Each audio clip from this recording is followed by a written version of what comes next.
तीन ऐसी बड़ी समस्याएं डेयरी फार्मर्स की जिनके कारण उनको घाटा होता है या उनका पशु खराब होता है या उनको उतना मुनाफा नहीं होता जो उनको होना चाहिए।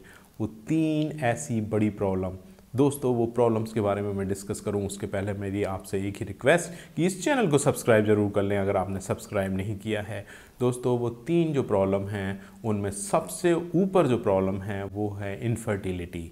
इनफर्टिलिटी मतलब आपका जो पशु है वो कंसीव नहीं करता, गाभिन नहीं ठहरता और वो खाली निकल जाता है और आप उसको खिलाते रहते हैं उस खाली पशु को, तो आप देखते हैं कि आपके खर्चे बढ़ते चले जाते हैं, वो पशु खराब हो जाता है और उसके कारण बहुत सारे फार्मर्स हताश हो जाते हैं।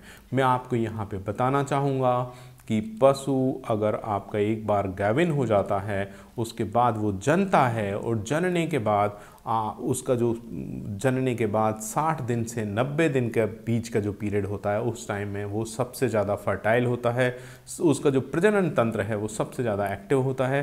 तो एक अगर जागरूक किसान है तो उसका यही टारगेट होता है कि वो 60 से 90 दिन के अंदर उसको दोबारा गाभिन करना है, लेकिन जनरली मैंने देखा है फील्ड में ऐसा होता नहीं है।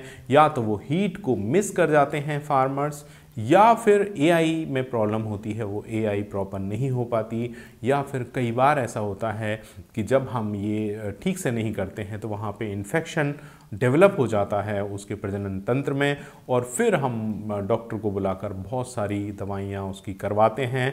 तो मेरी एक ही यहाँ पे आपको सलाह है कि मिनरल मिक्सचर की हो सकता है कमी हो सकता है आप बैलेंस राशन यूज़ नहीं कर रहे हों, जो मैंने बहुत सारे वीडियोस ऑलरेडी बनाए हुए हैं आप देखिए। लेकिन मैक्सिमम केसेस में मैंने देखा है या तो आप उसकी गर्मी को मिस कर जाते हैं, प्रॉपर हीट डिटेक्शन नहीं हो पाता।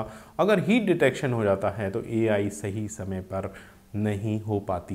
ये दो कारण आप देखिए, अगर आप मिनरल मिक्सचर और बैलेंस राशन के साथ अगर इन दो पॉइंट्स को भी कवर करेंगे तो मुझे उम्मीद है कि इनफर्टिलिटी से आप काफ़ी हद तक निजात पा सकते हैं।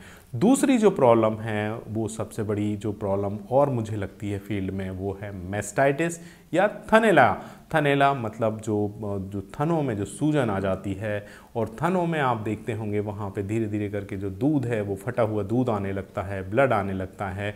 ये बहुत बड़ी प्रॉब्लम है और जनरली मैंने देखा है कि लोगों को इतनी अवेयरनेस नहीं होती कि एक्चुअली ये थनैला रोग होता क्यों है। उसका सबसे बड़ा कारण ये होता है कि जहाँ भी हम अपने पशुओं को रखते हैं वहाँ पर थोड़ी सी गंदगी होती है और जब हम उसकी मिल्किंग करते हैं, मिल्किंग करने के बाद जब उसके न्यूट्रिएंट्स या पोषक तत्व सारे हम दूध में निकाल लेते हैं उसके बाद उसको कमज़ोरी फील होती है और वो बैठ जाता है।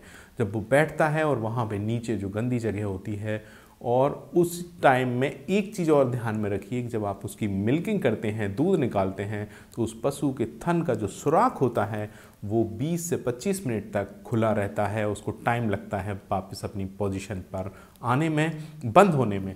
तो वो जब खुला हुआ है और पशु बैठ गया है जहाँ पे गंदगी है तो उस सुराख के ज़रिए, उस सुराख के माध्यम से वहाँ से बैक्टीरिया या गंदगी अंदर प्रवेश कर जाती है जो वहाँ पे इस रोग को उत्पन्न करती है और ये बहुत बड़ा कारण है। तो इसलिए वहाँ पे क्लीन रखिए, क्लीन रखने के साथ साथ कोशिश करिए कि आपका पशु वो 20-25 मिनट तक खड़ा रहे, इसलिए उसको एक फीड, अच्छा सा फीड आप ऑफ़र कीजिए उस टाइम में ताकि वो उस लालच में खड़ा रहेगा, बैठेगा नहीं।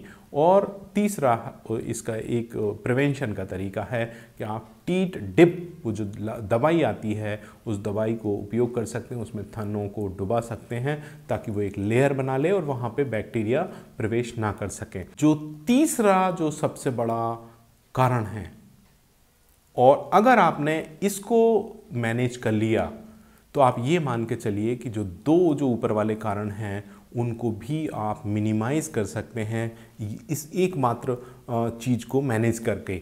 और वो जो तीसरा जो पॉइंट है वो है लेमनेस या लंगड़ापन, जो अधिक दूध देने वाले पशुओं में अक्सर मैंने देखा है। जब भी मैं फार्म पे जाता हूँ तो वहाँ पर मुझे दिखता है कि जो दूध देने वाले पशु हैं, ज़्यादा दूध देने वाले पशु हैं, उनमें अक्सर मुझे लेमनेस दिखाई देती है या एक लंगड़ापन दिखाई देता है, जिस पर हम प्रारंभिक जो स्थिति होती है उस पर हम गौर नहीं करते, और धीरे धीरे वो बढ़ता जाता है। और उसका जो रूट कॉज है, उसकी जो जड़ है, वो है क्योंकि आपका पशु ज़्यादा दूध देता था, आपने उसको हाई ग्रेन डाइट या हाई कॉन्सेंट्रेट डाइट, पशु आहार, खली अनाज, ये बहुत ज़्यादा मात्रा में आपने खिलाया है। उसके कारण उसके रूमेन में या पेट में एसिडोसिस या सब क्लिनिकल एसिडोसिस डेवलप हुई, और वो काफ़ी लंबे समय तक चलती रही। उसके कारण वो पशुओं में लेमनेस भी डेवलप होने लगी। और एक्चुअली मैंने क्यों बोला कि जो पहले 2 चीज़ें हैं उनको भी आप रोक सकते हैं अगर ये तीसरा कारण आप की रोकथाम कर दें तो, क्योंकि जब एसिडोसिस होती है तो जो पोषक तत्व हैं, जो न्यूट्रिएंट्स जो भी आप आहार के माध्यम से देते हैं, वो प्रॉपरली उपयोग नहीं होते। रूमिनेशन, उसका जो सलाइवेशन है वो प्रॉपर नहीं होता। बफरिंग एक्शन, जो पीएच है उसके रूमेन का, वो मेंटेन नहीं होता। उसके कारण जो पोषक तत्व हैं वो गोबर में निकल जाते हैं, क्योंकि जो माहौल है रूमेन का वो गड़बड़ा जाता है।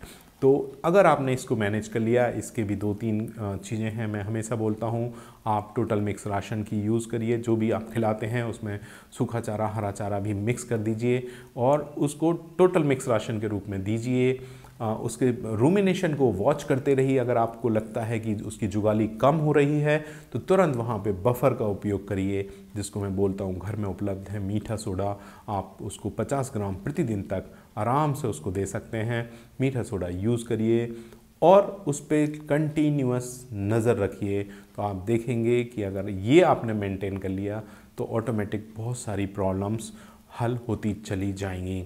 और दोस्तों, मैं आपसे बार बार रिक्वेस्ट करता हूँ कि ये रूमिनेंट्स हैं, जुगाली करने वाले पशु हैं, तो इनकी जुगाली को ज़रूर से आप वॉच करते रहिए।